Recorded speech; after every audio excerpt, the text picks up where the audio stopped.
Hello बच्चों, let's see this question. The sides of right angle triangle are in arithmetic progression. If the triangle has area 24, then what is the length of its smallest size? तो चलो इस question को हम solve करते हैं. तो देखो यहाँ से अगर हम की कंसेप्ट यहाँ से लगाएं तो यहाँ से मैं क्या बोला है कि ये जो हमारे साइड है ना, ये हमारे राइट एंगल ट्रायंगल के वो एपी में है. तो यहाँ से अगर हम देखें तो यहाँ से हम ले लेते हैं कि इनके जो साइड्स होंगे, साइड्स ऑफ ट्रायंगल जो है उसको हम यहाँ से लेट कर लेते हैं. यहाँ से let sides of triangle B A minus D, A and A plus D, ये ले लेते हैं. और ये हमारा क्या हो जाएगा, ये हमारा एपी में हो जाएगा. और यहाँ से हम यहाँ पे कंसेप्ट लगाएंगे यहाँ से पाइथागोरस थ्योरम का. यहाँ से अगर हम देखें तो यहाँ से ये पाइथागोरस थ्योरम का यहाँ से अगर हम ठीक है तो ये होता है hypotenuse square is equal to perpendicular square plus में बेस स्क्वायर.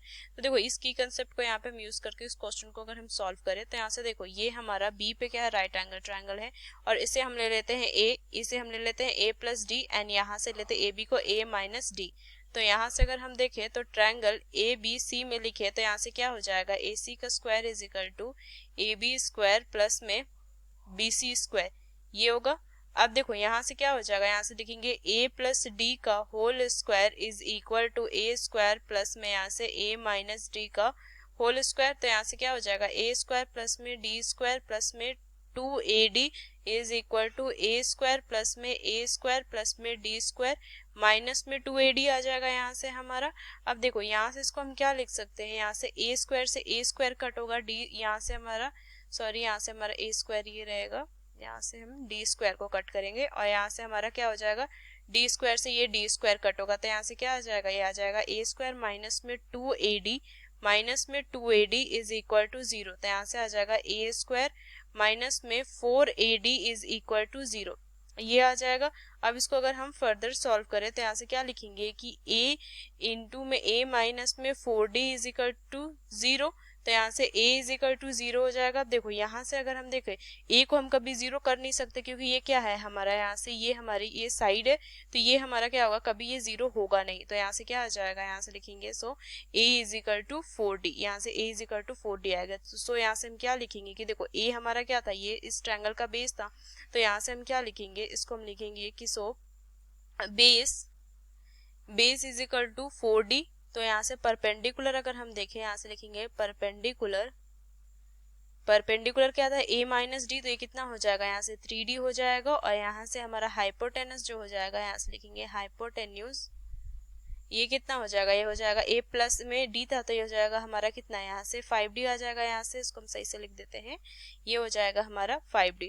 अब इस क्वेश्चन को अगर हम फर्दर यहाँ पे सॉल्व करें तो यहाँ से क्या हो जाएगा, देखो यहाँ से हमारा एरिया ऑफ ट्रायंगल क्या होगा, यहाँ से अगर हम देखें तो यहाँ से एरिया ऑफ ट्रायंगल क्या होता है, 1/2 इंटू बेस इंटू हाइपोटेनस, ये होता है. तो यहाँ से क्या लिखेगा, यहाँ पे अगर हम देखें तो अकॉर्डिंग टू क्वेश्चन क्या हो जाएगा, यहाँ से एरिया ऑफ ट्रायंगल ABC ये क्या हो जाएगा, यहाँ से हो जाएगा 1/2 बेस हो जाएगा, यहाँ से 4d इंटू यहाँ से हाइपोटेनस 5d, ये हो जाएगा. यहाँ से परपेंडिकुलर होगा ना, यहाँ से ये हो जाएगा हमारा 3d इंटू में यहाँ से आ जाएगा 3d. तो यहाँ से देखो ये हमारा आ जाएगा ये 2 टाइम्स, तो ये कितना आ जाएगा, यहाँ से आ जाएगा 6d स्क्वायर, ये आ जाएगा यहाँ से हमारा. तो यहाँ से देखो ये हमारा एरिया ऑफ ट्रायंगल हमें दिया हुआ है 24, तो ये आ जाएगा 4 के इक्वल. तो यहाँ से हम लिखेंगे क्या इसको कि d square is equal to, यहाँ से 4 हो जाएगा तो d is equal to plus minus 2.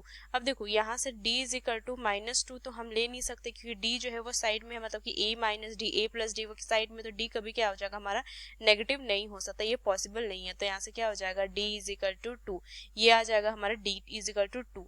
अब देखो यहाँ से d की ये आ गया हमारा 2, तो a इज इक्वल टू क्या हो जाएगा, यहाँ से हो जाएगा 4 इंटू 2, ये हो जाएगा. तो यहाँ से a जो आ गया ये हमारा 8 आ जाएगा, यहाँ से a जो है वो 8 आ गया. सो अगर हम देखें यहाँ से तो स्मॉलेस्ट साइड क्या था, a माइनस डी था. तो यहाँ से क्या लिखेंगे, so length of smallest side जो क्या हो जाएगा, ये हो जाएगा हमारा a माइनस डी. ये देखो यहाँ से कितना हो जाएगा, 8 माइनस में 2 हो जाएगा तो ये हो जाएगा हमारा 6 यूनिट्स. तो ये हो जाएगा हमारा इसका यहाँ पे फाइनल आंसर, ये आ जाएगा हमारा फाइनल आंसर. तो यहाँ से क्या लिखेंगे, using this key concept we solve this question. Hope you understood well. Best of luck. Thank you.